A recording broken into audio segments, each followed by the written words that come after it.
So ಎಲ್ಲ guys ಎಲ್ಲರಿಗೂ ನಮಸ್ಕಾರ. ಸೊ ಇದು ಈಗ ಇವತ್ತು ರೆಸ್ಕ್ಯೂ ಮಾಡ್ಕೊಂಡು ಬಂದಿದ್ದಾರೆ ಹುಡುಗರು ಈಗ ಜಸ್ಟ್. ಸೊ ಇದು ಎಲ್ಲಿ ಇಟ್ಕೊಂಡ್ಬಂದ್ರಪ್ಪ? ಇಲ್ಲ ಅಣ್ಣ, ಅಲ್ಲಿ ಬ್ಲ್ಯಾಕ್ ಜಾಮ್ ಪಡೆಗೆ ಬಿಟ್ಟಿದ್ವಿ, ಅಲ್ಲಿ ಸಿಕ್ತಣ್ಣ. ಇದು ಇಲ್ಲಿ ಯಾಕೆ ತಂದ್ರಪ್ಪ? ನೀವು ಶೇಪ್ ಆಗಿರ್ತೀರಣ್ಣ, ಎಲ್ಲ ಪ್ರಾಣಿಗಳನ್ನು ಅದಕ್ಕೆ ನಿಮ್ಮ ಕೈ ಕೊಡ್ತೀನಿ. ಸೊ ಸರಿ, ನಾವು ಹೋಗಿ ರಿಲೀಸ್ ಮಾಡ್ತೀವಿ. ಸೊ ಇದು ಏನು ಮಾಡ್ಬೇಕಪ್ಪ ಈಗ? ನೀವು ಚಲೋ ಜಾಗಕ್ಕೆ ಬಿಡ್ತೀರ.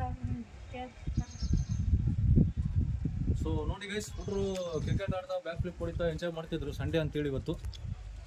ಸೊ ಅದರ ಬೇರೆ ನೋಡಿ, ಒಂದು ಟೈಮೆ ಮಾನಿಟರ್ ಲಿಸರ್ಡ್, ಇದು ಕನ್ನಡದಲ್ಲಿ ಉಡ ಅಂತಾರೆ.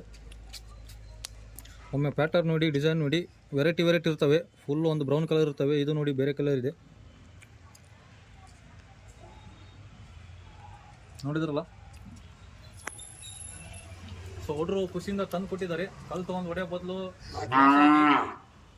ಒಂದು ಒಳ್ಳೆ ಜಾಗಕ್ಕೆ ರಿಲೀಸ್ ಮಾಡಿದ್ವಿ ಅಂತ ನಮ್ಮ ಕೈಗೆ ತಂದು ಕೊಟ್ಟಿದ್ದಾರೆ. ಸೊ ಇದು ತೊಗೊಂಡೋಗಿ ಒಂದು ಒಳ್ಳೆ ಜಾಗಕ್ಕೆ ರಿಲೀಸ್ ಮಾಡಿ ಖಂಡಿತ ಓಕೆನಾ. ಎಲ್ಲರಿಗೂ ಧನ್ಯವಾದ ನೋಡಿದ್ದಕ್ಕೆ. ಸೊ ದಯಮಾಡಿ ನಿಮ್ದೊಂದು ಲೈಕ್ ಇರಲಿ, ಶೇರ್ ಇರಲಿ, ಸಬ್ಸ್ಕ್ರೈಬ್ ಇರಲಿ ಗೈಸ್. ಐಡಿ ನೇಮ್ ಬಂದ್ಬಿಟ್ಟು ಸ್ನೇಕ್ ಸನ್ನಿ. ಲೈಕ್ ಮಾಡಿ, ಸಬ್ಸ್ಕ್ರೈಬ್ ಮಾಡಿ. Snake bro. ಸೊ ಇದ್ರ ಬಗ್ಗೆ ಇನ್ನೊಂದು ಬಂದ್ಬಿಟ್ಟು ಭಾಳ ಮೂಢನಂಬಿಕೆ ಇದಾವೆ, ಫೇಕ್ ಥಾಟ್ಸು. ಅದೇನಂದರೆ ದೊಡ್ಡವಾದ್ಮೇಲೆ ಇವು ಸೈಜ್ ಹಿಡಿಯೋಕೆ ಹೋದರೆ ಅದ್ರ ಬಾಲಲ್ಲಿ ಹೊಡಿತೈತಿ, ಅದೇನೋ ಗಂಡಸ್ಥಾನ ಹೋಗ್ತೈತಿ, ಅದು ಇದು ಅಂತ ದೊಡ್ಡವ್ರು ಹೇಳ್ತಾರೆ. ಸೊ ಅದೆಲ್ಲ ಏನಿಲ್ಲ ಗೈಸ್, ಫೇಕು. ಸೊ ಅದ್ರ ಸೇಫ್ಟಿ ಸಲುವಾಗಿ ಮತ್ತು ಅದಕ್ಕೇನು ಕಾಲು ಗೀಲು ಬಿಟ್ಟು ತಲೆ ಬಿಟ್ಟರೆ ಏನಿಲ್ಲ, ಅದ್ರ ಹೆಲ್ಪ್ ಸಲುವಾಗಿ ಅದು ಬಾಲ ಲೇಸಿ ಮತ್ತು ಹೊಡೆಯೋದು. ಸೊ ಏಟು ಮಾತ್ರ ಬೀಳ್ತೈತಿ, ಬಟ್ ಆ ಟೈಪ್ ಏನಿಲ್ಲ ಗೈಸ್. ಸೊ ಅವೆಲ್ಲ ಮೂಢನಂಬಿಕೆ. ಸೊ ಇನ್ನೊಂದು ಏನಂದರೆ, ಇದು ಭಾಳ ಜನ ರೆಸ್ಕ್ಯೂ ಮಾಡಿ ರಿಲೀಸ್ ಮಾಡೋಂಗಿಲ್ಲ ಜೀವ ಉಳ್ಸೋಕ್ಕೆ. ಇದನ್ನು ತಿಂದರೆ ಹಂಗಾಗುತ್ತೆ, ಎಲ್ಬು ಗಟ್ಟಿ ಆಗ್ತೀವಿ, ಅದು ಇದು ಅಂತಂದು ಎಲ್ಲರೂ ಸುಮ್ಮನೆ ಕೊಲೆ ಮಾಡಿ ತಿಂತಾರೆ. ಸೊ ದಯಮಾಡಿ ಹಂಗೆ ಮಾಡಬೇಡಿ, ಇದನ್ನು ಒಂದು ಪ್ರಾಣಿ ಅಂತಂದು ಸೊ ಹೆಲ್ಪ್ ಮಾಡಿ ಅಂತ ಹೇಳ್ತಾ ಇದ್ದೀನಿ. ಎಲ್ಲರಿಗೂ ಧನ್ಯವಾದ.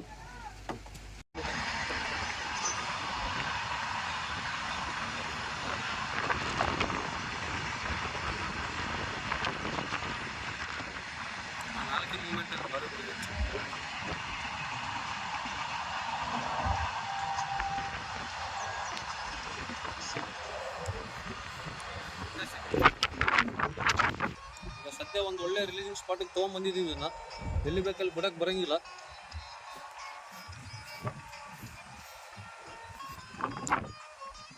ಮನೆ ಕಡೆ ಬಿಟ್ಟು ಅಲ್ಲಿ ಬಿಟ್ಟು ಎಗ್ನದ ಕಡೆ ಬಿಟ್ಟು ಆದರೆ ಮತ್ತೆ ಒಳ್ಳೆ ಮನೆಗೆ ಸೇರ್ತವೆ. ಹಂಗಾಗಿ ಕಲ್ಲು ಗುಡ್ಡದಲ್ಲಿ ಅಲ್ಲಿ ಇಲ್ಲಿ ಬಿಟ್ಟರೆ ಭಾರಿ ಸುಖವಾಗಿರ್ತವೆ ಇವು. ಸೊ ಹಂಗಾಗಿ ಇಲ್ಲಿ ತಂದಿದ್ದೀವಿ ರಿಲೀಸ್ ಮಾಡೋಕ್ಕೆ. ಈಗ ರಿಲೀಸ್ ಮಾಡ್ತೀವಿ ನೋಡಿ ಗೈಸ್.